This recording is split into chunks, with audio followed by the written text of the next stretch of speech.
That's weird. The watch is fake. I've just had my Rolex Explorer serviced, and I thought I'd share with you my experience and my kind of learns and what I'd do differently next time. Let's get into it. Welcome to Buck and Jack. I'm Adrian. If you're new here, this channel is just about me drinking coffee and talking about watches. Pretty much it. Just hit subscribe down there. This video is a sponsored video. These guys service my watch for free in exchange for me talking about them, but I know them, so it's a bit weird. I've known the guys who work there for about a year and a half. I met them through Red Bar, the Red Bar guys, and so yeah, it's quite a cool connection. Quite lucky that way. So the guys who fixed the watch, they're called David Carpenter Watches. Check them out at davidcarpenterwatches.com and go give them a follow on Instagram at David Carpenter Watches. They're an official Swatch Group service center, so they do Omega, Longines, Tissot, Rado. They also do Tag Heuer. The guys are also trained on Rolex AP and Breitling, but I have to say that they're not official service centers for those brands. The thing about them not being an official Rolex service center means that they don't have direct access to those brands to get parts, and I wanted real parts to go in this. It probably took them a day to get the Rolex parts for me. So about 7 or 8 months ago, I made a video talking about how my Explorer felt weird. When I wound the crown, it felt like there was sand stuck inside. It would wind for maybe an eighth or a quarter of a turn, and then suddenly it'd feel like there's a bit of resistance, as if there's the cogs were kind of brushing over a bit of sand or something. When I compare that to my Submariner, this just feels buttery smooth when you wind it. It's like a very, very fine machine. It felt great. It feels great. And this just felt a bit weird. I kind of ignored it because I wasn't really in a position to drop 600-700 quid on a service, and also I was quite concerned about sending it off to Rolex. There are plenty of horror. I'm sure there's lots of good stories of people having a successful service through Rolex, but I do like the imperfections of this watch. I do like the character of the dents on it. I do like the ever so light patina that the dial has. There's things on here that I didn't want to get changed, and I know that when things go out to Rolex, they can return things back to the original kind of form, and sometimes that means changing out dials and hands and over polishing. If you've got a new watch and you want it to be returned back to its original state, then sending it to Rolex is probably the best bet for that.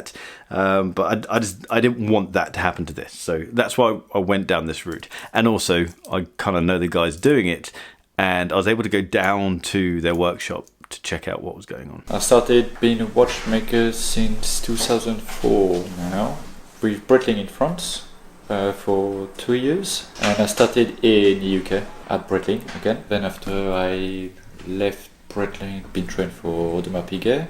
It's where as well I've been trained on the Rolex watches, all the calibers. I mean, my favorite is the Zenith Primero. It's I can't really explain it. Just it's built, the architecture inside, or the system is working together.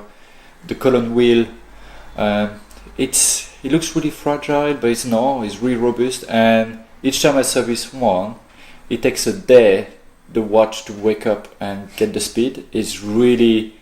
It has to all work together. The oil has to spread nicely everywhere. The adjusting has to be.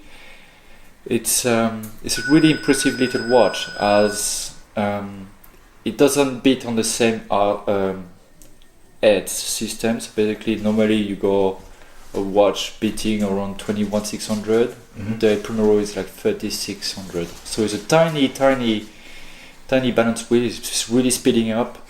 But it takes a long time for the watch to wake up, and after a few days you can see it's fully operating nicely. The chronograph, it's just gorgeous, and the date system. So you're working on my Explorer? Yes. So this movement is the caliber 3000? 3000, yeah. And what are your thoughts on that movement? Oh, it's gorgeous. I've got one personally. I mean the 3035 for me, but the 3000 it's a kind of an update version of the 1530. It's an old lady, but I like the banana shape of the balance. It's really nice. Really robust, heavy material used.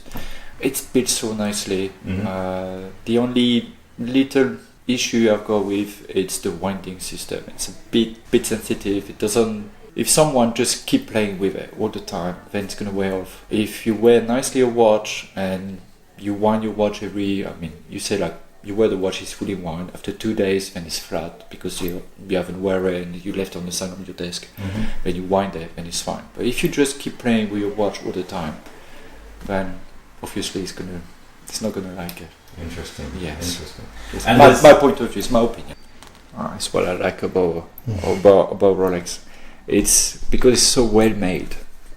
You go a little notch there on both bridge.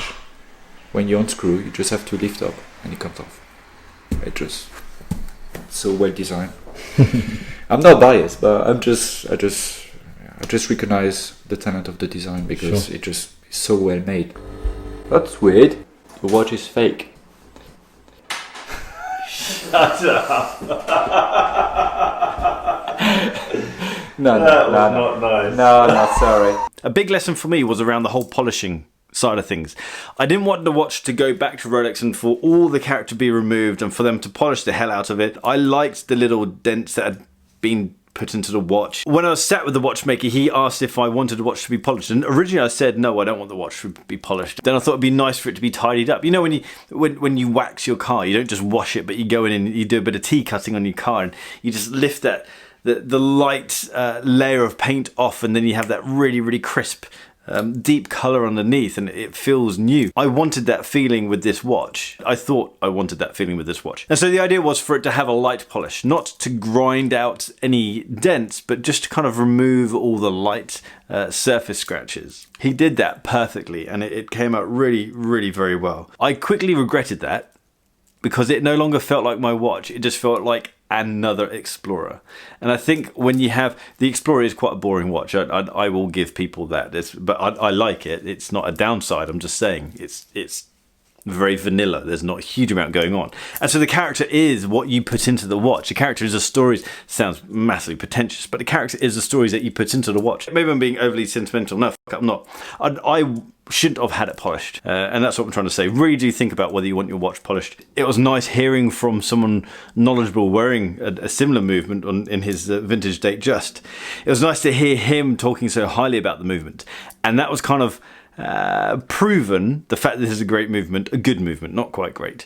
It's a well-made watch by the fact that the first assembly after dismantling and servicing, the first assembly got this thing ticking over with an accuracy of 0.7 seconds a day. The beat error was 0.1 milliseconds, and the beat error is basically how even the tick and the tock are of the balance. And then it has an amplitude which is the power of the movement, and that came in at 284. That was not regulating, that was no testing, that was just bam, straight away. 0.7 seconds a day. That's mind blown. Brilliant watch. Sometimes when you get things serviced by people, certainly when they have an official connection with the brand, they have to, it's kind of like for like. So if you're an official Rolex person, then you might be given a barrel, and then you have to sign a barrel back in. So these parts aren't just flying around. But with these guys, because they aren't official Rolex people, I was able to keep little bits and pieces. The guy was able to straight away notice that one of my strap pins, which was a bit concerning, wasn't official, and so he swapped that out. That's a gasket. This is the mainspring. Look how long this thing is. I mean, it's dirty as fuck. This funny straight bit, that is actually the clutch that stops it from overwinding. This thing is massive, and it's so... Oh, that is one long bit of metal. But basically, yeah, that's the mainspring. Oh, fuck now. It's like a slinky when you pull a slinky in the wrong direction. It's all gone. Anyway, go check out David Carpenter Watches on Instagram. Go give them a follow. Really nice guys. Put a link below so it's nice and easy for you. Guys, let me know your horror stories. It's always nice hearing horror stories. Of maybe you've sent your watch off to Rolex, maybe you've sent it off to an independent, maybe Omega, whatever. Let's hear what's been going on with you guys with regards to servicing of your watches, because it is scary. These are expensive devices, and you've kind of loved and you've looked after them, so it is quite scary handing them over to someone to take apart. It's just a funny old thing. Anyway, guys, thanks for listening. If you like this sort of stuff, do hit subscribe down the bottom. Hit the thumbs up button if you like this video. Double tap the thumbs down button if you didn't like it. Check me out on Instagram at barkandjack, and go check out all the other articles that I have going on over at barkandjack.com. And I'll see you guys next time. Take care.